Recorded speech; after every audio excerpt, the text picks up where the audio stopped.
Hello and welcome to another episode of Spray and Pro 1000's The Verdict. I am the man. And we're going to talk today about Dead Space Remake. So, Dead Space Remake, as the name suggests, so it's just called Dead Space 2023. I just call it Dead Space Remake because it is a remake of the original.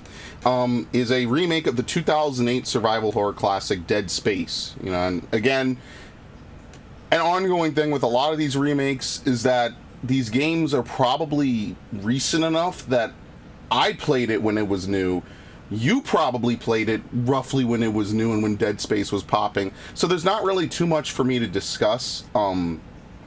The story, especially, the story segment for this, if we get right into it, is almost 90% the same. There's a couple tweaks added here or there to give some characterization to some of the characters in the game, right? To make them a little bit more in depth, right? There's a little bit more backstory as to what's going on the Ishimura. But the general overview, if you've never heard of this game somehow, is that Isaac Clarke is in the far future, Isaac Clarke is a engineer who is being sent to the USG Ishimura to fix some comms problems that they've been having, right? Communications have been lost, as well as to spend some time try to reunite and patch things over with his girlfriend, with whom he's become separated from after an argument. Now, in the original game, the terms of that argument weren't really specified. It was left to your imagination because Isaac was sort of a fill-in for the player character, much like Gordon Freeman and, so on and so forth. However, in this game, Isaac speaks, and that's probably the biggest change for this game, is that the dialogue isn't the same as the original game because they definitely had to rewrite it if Isaac was going to start talking. So Isaac talks a lot in this game, and honestly, as much as I like the original game, I do like this game for having Isaac be a character. I feel like the optimal thing they could have done, and this is work and extra, and I get why they wouldn't, and I wouldn't take points away from them for this, but the optimal thing is that they should have maybe had a toggle where if you want to play like the classic version, they have the original lines, and then if you want to play the modern version, Isaac speaks. That's not to, knock down Gunnar Wright. He's an amazing voice actor. I love him as Isaac. It's one of my favorite survival horror protagonists, next to Leon and stuff. But the original game had a certain charm to it, right? That, late 90s 2000s era silent protagonist is still cool.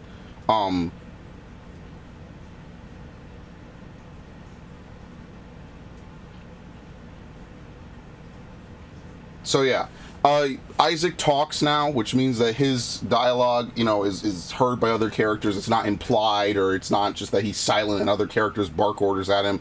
He'll come up with ideas. He'll say he's doing things. He'll add his input to what's going on. It's cool because, in this way you kind of expand the character, and this is why I used to really love silent protagonists because of that feeling of immersion. Now I'm kind of more like, I like this because this character gives his thoughts. We get to know how he thinks and operates. It's cool to see him interact with Kendra and Hammond and Cross and Kine and all sorts of characters throughout the story. Other than that, there's a couple twists and changes made. Some scenes are almost shot for shot identical and then resolved differently, slightly differently. And then some scenes, like character deaths or things, are completely changed, which I obviously won't get into too much here. For example, so continuing on, beyond the different characterizations of some of the characters, the gameplay of Dead Space Remake is more or less the same. Now, one of the big changes that they added now is that before in Dead Space, what you would do is you would have to shoot limbs off of enemies, basically. Like, Dead Space is kind of like an anti-zombie game in the sense that shooting the head off most necromorphs does not stop them from attacking you. Generally speaking, you have to dismember them, cut them apart. And to reinforce that theme, most of the tools that Isaac uses throughout the game are mining tools, right? Mining tools for cutting ore. So you have the Ripper, which levitates a spinning blade in front of it for a short while. You have a flamethrower. You have the trusty plasma cutter, which is used to cut things, in lore. You have the line gun, which does the same thing. You have the force gun, which is like a big push. It is, as the name suggests, it pushes things away from you. And weapons like that for the most part. I think I named most of them. I think the only one that really is different is the contact beam, which they've completely altered from the original version.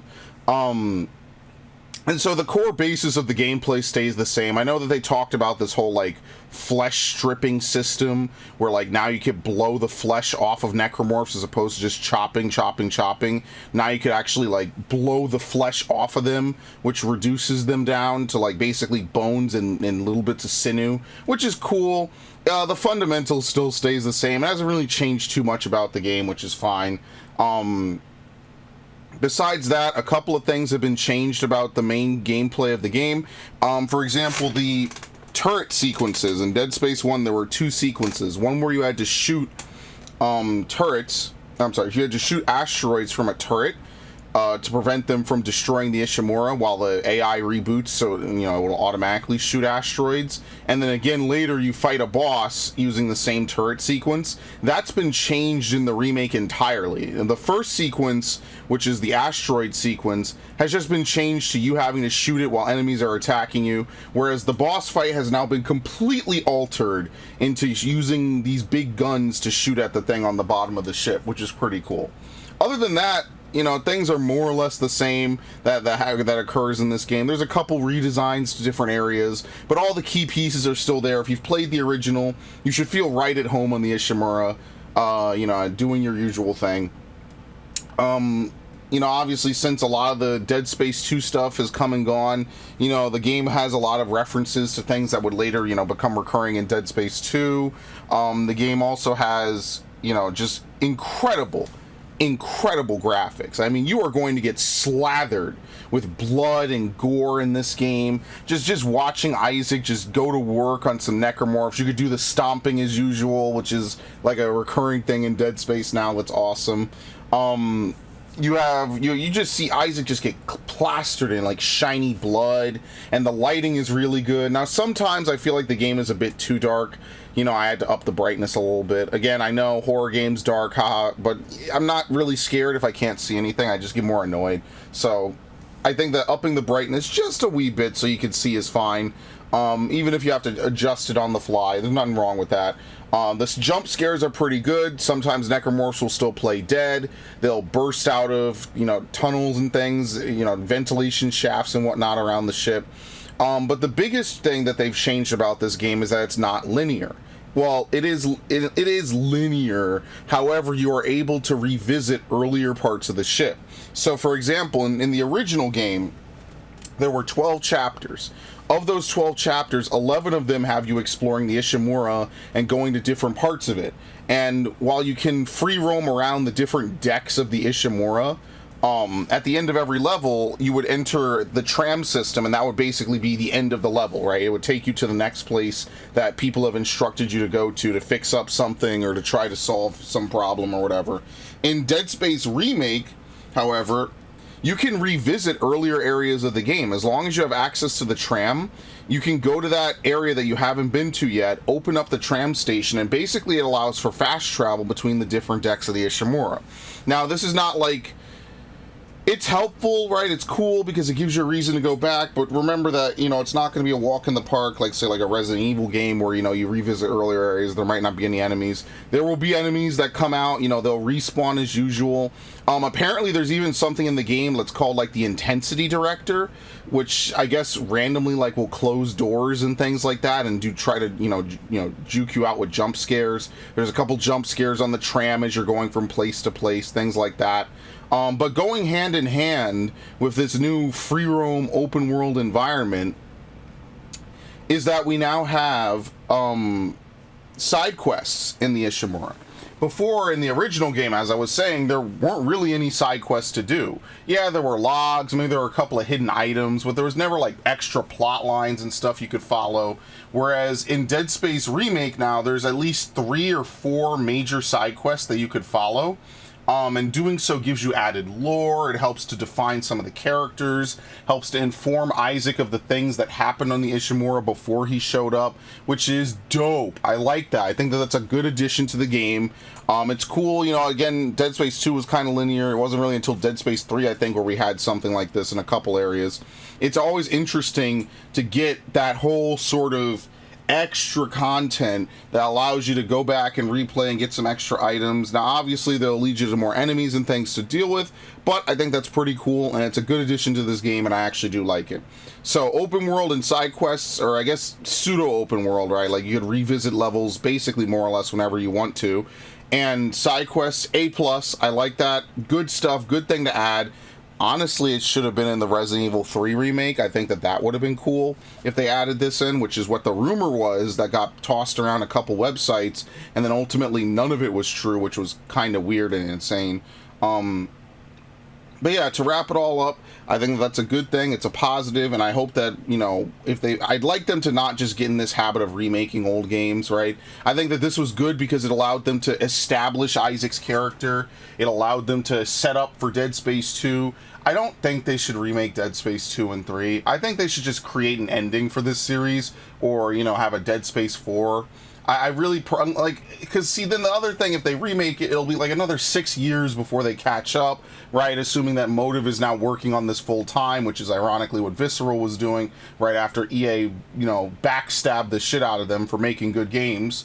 And I just hope that that's not something that's going to happen here. So ultimately, what would I give Dead Space 1 Remake? It's got a lot of good... Oh, and the last thing I'll say is that Isaac doesn't really look like he does in Dead Space 2. I don't know if that's just me being whatever, but he has like brown hair. He looks different. They probably got a different model for him. I don't know why they did that. I don't know if the other, you know, the original model wasn't available, or if, you know, just whatever the reason was. I'm not like a whole fan of how Isaac looks. The other characters look great. They try to even give, you know, some personality and some lines to some of the generics on the Kellyan, which is interesting. But as you know, they're not there for long. But yeah, what would I give Dead Space Remake? I would give it an 88 out of 100. Very solid game, got a lot going for it. And while it is basically almost just a shot-for-shot remake of a 2008 game, which again, a lot of people made playthroughs on when it was new, which is going to be the thing I'm going to have to live with for the rest of my time on YouTube, is that they will remake games that I remember seeing when they were new and seeing on YouTube, which is kind of funny. But, you know, I don't want to shit on Motive. They did a good job, but this wasn't really a new game. This didn't really do that much other than a graphical overhaul, some character expression, and some side quests, and a little bit of back and forth, you know, Metroidvania backtracking. And that's all well and good, right? You know, obviously any old game could be updated like this, you know what I mean? It would be like if they delinearized, like, say, a God of War game or something, right? Like, it could be interesting. It works more in Dead Space maybe than God of War, hypothetical, right? But, like, I just want them to make a new game. You know, this is good. If it was done to gauge the interest still in Dead Space, it's there. It's time to just move on and let's just get the good games rolling. You know what I mean? So, that's what I would give Dead Space. I hope you guys enjoyed this, and I will see you next time.